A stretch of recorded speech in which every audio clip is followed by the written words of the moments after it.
Here I have Porsche Panamera for us, and let me show you how to find the trip information on this car. So at the very beginning, let's start by using the home screen. From the home screen, all you need to do is scroll down on the left bar and select here the car.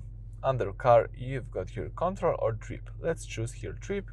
As you can see here, you've got trip to destination. So if you have some destination set up on your navigation, you've got here drive time, destination, distance to destination, range, arrival, etc. You've got here also the total trip. Here I have my distance and consumption. I've got also here the trip since refueling. As you can see, I see my consumption right here.